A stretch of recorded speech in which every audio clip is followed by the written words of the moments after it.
E l'Epifania tutte le feste le porta via. Noi siamo proprio qui praticamente come sempre ormai di passaggio non solo da Verona ma anche dalle parti di Treviso, ecco la volta chiaramente dell'Alto Adige che si estende diciamo ai confini con l'Austria e Svizzera per arrivare sempre ai confini con l'Austria dall'altra parte a San Candido. E siamo proprio in questo, io lo considero un fuori casello, non so se siete anche questa guida, so che esiste del fuori casello, cioè dove noi praticamente che veniamo dal sud imbocchiamo, veniamo da Milano Marittima, imbocchiamo quindi la strada che porta su a Cortina d'Ampezzo, tanto per capirci, quindi Belluno, eccetera, eccetera, e poi sono tutte le varie appunto vallate, quindi come dice proprio il posto giusto, ecco, quindi proprio intermedio, perché poi il bello del viaggio, io l'ho scoperto poi lavorando, è proprio spezzare, quindi non rendere faticoso, cioè il viaggio, infatti la cosa bella, no, della vacanza, ecco, anche il viaggio, ecco, chiaramente, organizzandosi chiaramente con i fuori casello, perché chiaramente sull'autostrada se ne approfittano, è chiaro. Vabbè, allora sono con lo chef al secolo Andrea Lombardini. Eccolo qua, quindi complimenti perché ha 2 gamberi sulla guida del gambero rosso, quindi chiaramente già un buon risultato. Poi anche in Germania quelli di Falstaff comunque vedo che arrivano fin qua e quindi vi assegnano 2 forchette. Sì. E poi cosa c'è ancora? La presenza sulla guida dell'Espresso. Ah, ecco, che è già confermata anche per quest'anno, quindi da Gnaffo di Gnaffini, e quindi uno dei 500 indirizzi, ma devo dire sono 1000, e sì, quindi essere nei primi 1000 chiaramente in Italia, chiaramente anche quello è buono. E poi stiamo dimenticando Rosario, sì. Ci stiamo chiedendo come mai la Michelin non vi abbia mai segnalato nella storia, neanche quando era prima. No, diciamo che è stato cambiato molto negli ultimi anni, quindi prima assolutamente no. Quindi Osteria al Turbine. Sì. Ora spieghiamo intanto il nome. Allora, l'Osteria al Turbine, il nome nasce perché qui a fianco, all'inizio del Novecento c'era un mulino a turbina dove i contadini venivano ovviamente a macinare il grano, e qui a fianco è stata aperta l'osteria, è stata chiamata Osteria al Turbine perché ovviamente prendeva il nome dal mulino che si chiama Mulino Turbine. Come so che c'è praticamente sul Tirreno c'è una pizzeria che adesso tra l'altro sono andati in vacanza, e lì si chiama Ventola, più o meno. Sì, io ho un'origine e il nome si è mantenuto sempre dal 1902 in poi, piccola variazione negli anni 50 che si chiamava da Sergio al Turbine. Comunque al Turbine si è sempre mantenuto poi negli anni con le varie gestioni che ci sono susseguite. La nostra gestione è iniziata a fine settembre del 2011. Quindi sono 13 anni. Abbondanti, sì. Bene, complimenti, perché poi vedo che questo è un arredamento, adesso non so se si evince dal nostro video, vi consiglio comunque di passare di qua e dare un'occhiata, perché in effetti si ha proprio l'idea di andare al ristorante e poi quando entri dentro c'è anche quell'effetto, diciamo, di questi locali blasonati, nel senso che non c'è la tovaglia, insomma tutto, devo dire, minimal, tutto, come dire, pulito, lucido, cucina vista, ecco, tutte quelle cose che un po' ci si aspetta in un ristorante stellato, anche 2-3 stelle Michelin, devo dire, quindi insomma complimenti, perché devo dire che per il momento ancora qui si mangia. Lo dico perché in edizioni precedenti delle mie interviste in realtà non sapevo poi cosa sarebbe successo, che c'è un'altra osteria famosa in Italia che ho visto appunto quando c'era solo una stella Michelin, adesso invece ne ha 3 più una verde. Avete capito tutti di chi stiamo parlando, a Modena. Bene, quindi no, complimenti perché devo dire questo inizio di anno, vogliamo dire così, partiamo col botto, ecco, partiamo con un ristorante che in effetti è stato dimenticato da qualcuno, anche se i più già lo stanno segnalando, e quindi secondo me ci saranno delle sorprese, un po' perché magari portiamo bene, portiamo bene, poi in realtà c'è sempre, anche perché un po' bisogna smuovere questi chef, nel senso dirgli guarda che è poco quello che ti hanno dato, è importante, bisogna anche un po' arrabbiarsi, magari anche con la cronaca locale, nel senso che insomma, no?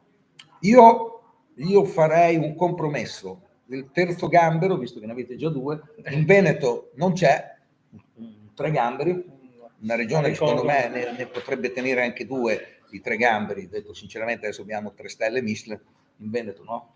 Sì. Quindi almeno ecco, quindi diciamo io punterei su quindi volando bassi, quasi come la Bouillabaisse, che va prima cotta, no? Certo. a fuoco, no? Ardente e poi chiaramente bisogna alleggerirlo per dare maniera poi ai pesci che compongono chiaramente questo famoso piatto, appunto di essere chiaramente piacevole e gradevole. Quindi bene, allora abbiamo parlato del nome, parliamo anche di questi piatti, diciamo che questo locale conferma il fatto che io non mangiando carne, anche se poi c'è con me Fabrizio Escobar, invece esperto in questo settore, per i nostri giri, e nonostante tutto riconosco che il vostro locale in effetti fa un'ottima proposta di carne, di terra, e non manca il pesce. Tra l'altro c'è il principe dei pesci, che può essere forse il pesce che riesce a entrare nei ristoranti che tendono a fare quasi esclusivamente la carne, perché in effetti l'80, non so, 90, quanti sono, il 10% sono semi-vegetariani, l'1% sono i vegani, l'altro 90% saranno gli onnivori, penso. Quindi sono tantissimi, e quindi c'è questa scelta comunque anche, diciamo, di un pesce intanto sì, adesso avremo un primo e un antipasto che entrerà dopo la riapertura, dopo le ferie. Quindi avremo un antipasto, un primo, un secondo. È una cosa che fate tutti gli anni, perché non siete nuovi. Sì, la facciamo sempre, che nell'ultimo periodo facciamo il periodo delle feste, quindi va un po' a cambiare tendenzialmente il menù. E siamo all'ultima settimana prima della riapertura. Quindi un bel menù con prezzi, tra l'altro, diciamo che si riesce a stare anche sotto i 40 euro con 3 piatti, quelli che indica la Michelin, ma anche lo Slow Food, adesso non so se voi ne fate parte, che sono praticamente un antipasto, un primo e un dolce con cui chiaramente si mangia, e quindi poi oltre a questi piatti, appunto con prezzi, perché abbiamo degli antipasti attorno ai 15, come anche le paste, mi sembra, sui 15-30, poi c'è un dessert che può costare il prezzo di un dessert tra i 7 e i 10 euro. Ti danno anche il resto praticamente, quei 40 che dicevo che forse nel frattempo sono diventati 41, poi chiaramente una scelta di secondi che vanno poco sopra i 20. Sì, fino a un massimo di 30. Esatto. Questo chiaramente fa sì che poi ci sia un menù, mi correggo se sbaglio, certo, un menù invece da non 3 portate, ma neanche 4. No, sono di più. Esatto, sono più portate. 3 benvenuti, 2 antipasti, un paio di primi e un secondo, più pre-dessert e dolce. Esatto. Menù degustazione che va senza abbinamento a 85 euro. Quindi con chiaramente in modo che si possa mangiare tutto, chiaramente, certo, perché poi abbondando tutte queste cose, chiaramente uno non deve arrivare alla fine e la cameriera magari dice ci sta un dolcino, no, altrimenti lo chef ha sbagliato chiaramente a calibrare bene. Quindi non so, ecco, cosa possiamo dire in più del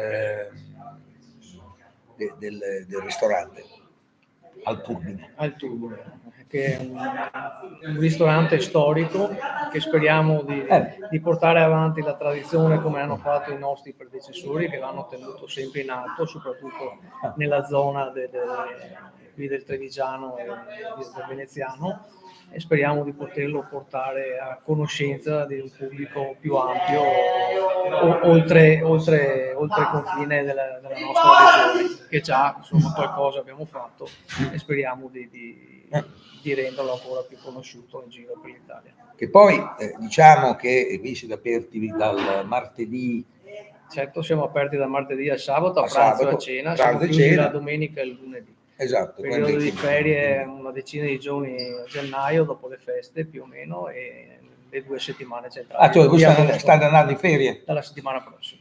Quindi siamo stati fortunatissimi. Stiamo tirando gli ultimi. Quindi bene, complimenti. Chiaramente il ristorante è sempre molto frequentato e quindi io ho proprio provato questa, tra l'altro, anguilla, dicevamo, ma in realtà ci sono altre specialità. Tra l'altro c'è questa cosa che devo dire ho notato anche in Alto Adige all'Hidalgo, cioè di fare cucina giapponese, no? Sì, c'è un po' di contaminazione, un po' per passione, un po' per 2 esperienze che ho avuto lavorative l'anno scorso e l'anno prima in Giappone per un periodo. Cosa recente? Sulla sì. Carne?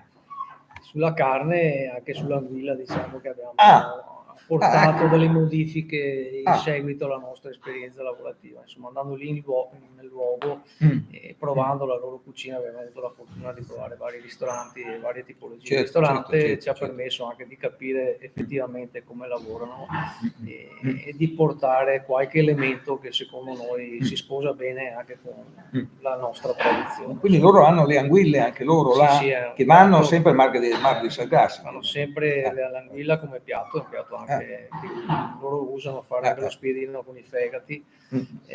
Certo. Tutta materia prima di altissima qualità quando si va in Giappone.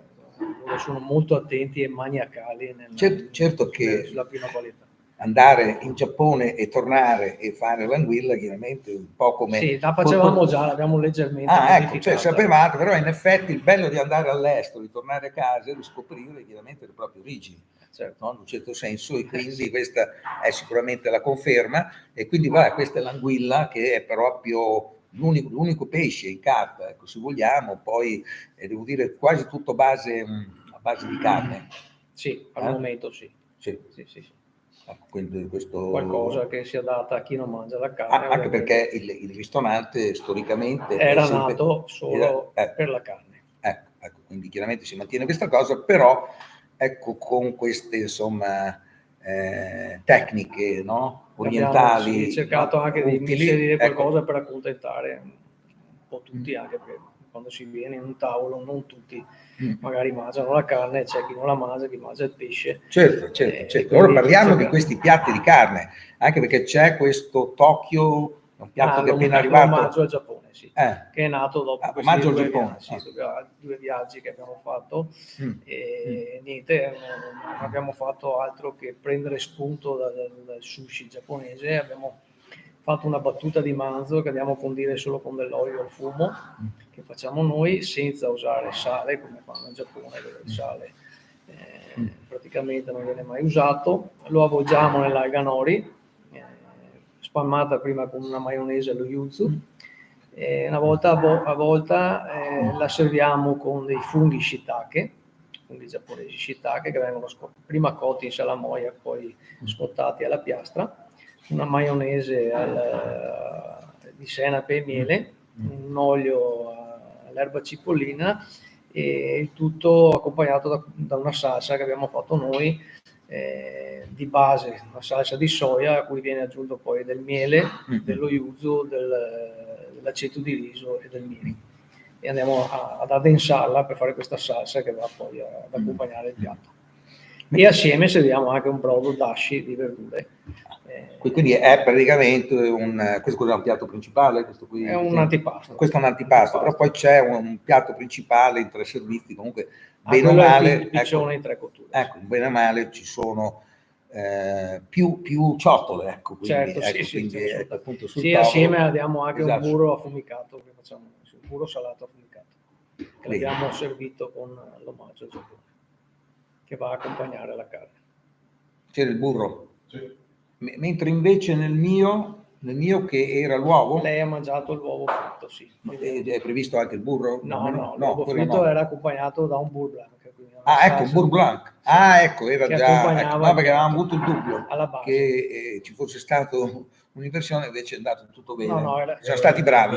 Ecco, sì, no. Bene, bene. sì, era Bene, sotto. bene. Poi chiaramente altre cose, poi potremmo parlarvi anche di vini, perché c'è comunque un sommelier, devo dire, Sì, preparato, giovane, e ma quindi abbiamo abbinato addirittura il Malbec prodotto in Francia, in una zona che adesso dovremo chiaramente studiare, che produce Malbec, che è praticamente il vitigno più prodotto al mondo, e in Italia proprio non lo fa nessuno, penso. Adesso poi ci sarà qualcuno sicuramente da qualche parte, però è più sudamericano, cileno, ad esempio, e quindi devo dire che come dire, invece di usare una fortana nella zona dei lidi ferraresi, Chioggia, ecco, questo è chiaramente appunto l'ideale, ma anche i nostri, insomma, locali potrebbero comunque fare appunto la stessa cosa, e tante altre belle cose. Quindi vi ricordiamo qui al Turbine,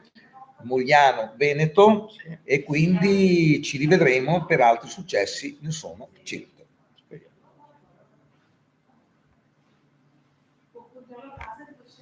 Ecco qua.